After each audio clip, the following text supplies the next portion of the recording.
টি-টপ island থেকে বিদায় নিয়ে এখন আমাদের নেক্সট ডেস্টিনেশন হচ্ছে সাংসোদ কেভ। যদিও সময়টা বিকেল বেলা, তাও সন্ধ্যার আগে যতটুকুই সময় পাওয়া যায় তাতেই আমরা এই জায়গাটা ঘুরে আসছি।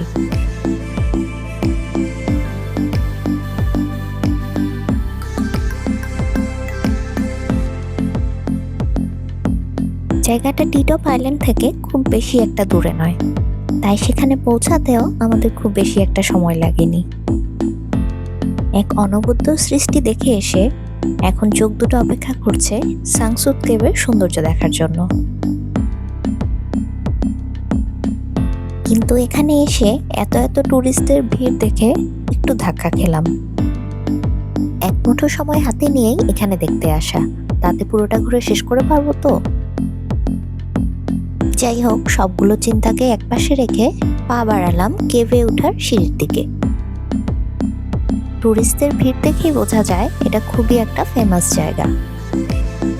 আমরা এসে পৌঁছানোর পরও আরো অনেক টুরিস্টরা আসছিল।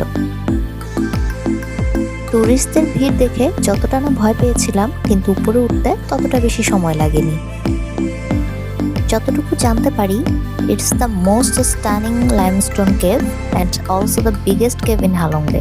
হালং উপসাগরে ডুবে থাকা 1969টি চুনাপাথরের টাওয়ারগুলোর মাঝে বেশ কয়েকটি প্রাচীন গুহার সিরিজ আছে, যেগুলোর মাঝে অফিসিয়ালি রেজিস্টার্ড গুহাগুলো হালংদের স্বতন্ত্র ইকোসিস্টেমে অন্তর্ভুক্ত, আর এদের মধ্যে সাংসুদ কেভ হচ্ছে অন্যতম। আমাদের ট্যুর গাইড এখানে আমাদেরকে সে বিষয়ে একটু ছোটখাটো ব্রিফ দিচ্ছিল। তাহলে চলুন আর সময় নষ্ট না করে আপনাদেরকে নিয়ে যাই কেভের ভিতর। Let's see the cave in my eyes.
ভিতরে যখন ঘুরে ঘুরে দেখছি আর টুকটাক ভিডিও করছি, তখন হঠাৎই খেয়াল হলো এত বড় গুহার ভিতর আমি যেন গায়েবই হয়ে গেছি, কারণ আমার গ্রুপ মেম্বার কিংবা আমার উনি কেউই আমার সাথে নেই।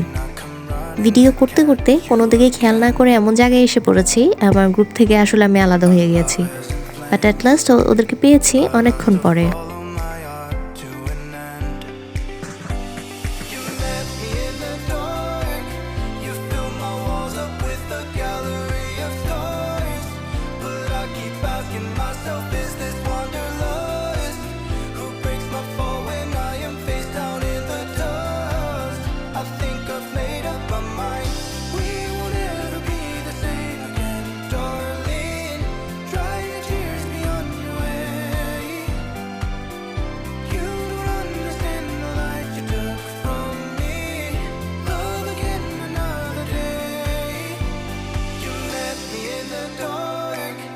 প্রায় ঘন্টাখানেক সময় হাতে নিয়ে আমরা পুরোটা গুহা ঘুরে দেখলাম।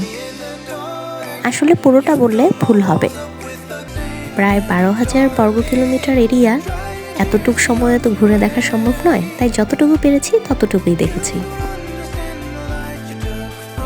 হালংবেতে আসলে টি-টপ আইল্যান্ডের পাশাপাশি অবশ্যই সাংসুদ কেভটিতে আসা উচিত। নয়তো হালুংকে এক্সপ্লোর করাটা অপূর্ণ থেকে যাবে। পাখিদের মতন সন্ধ্যার ঠিক আগ মুহূর্তে আমরাও ফিরে যাচ্ছি আমাদের ক্রুজে, কিন্তু মনটা পড়ে থাকবে টিটপ আইল্যান্ড আর সানসুপ কেভে।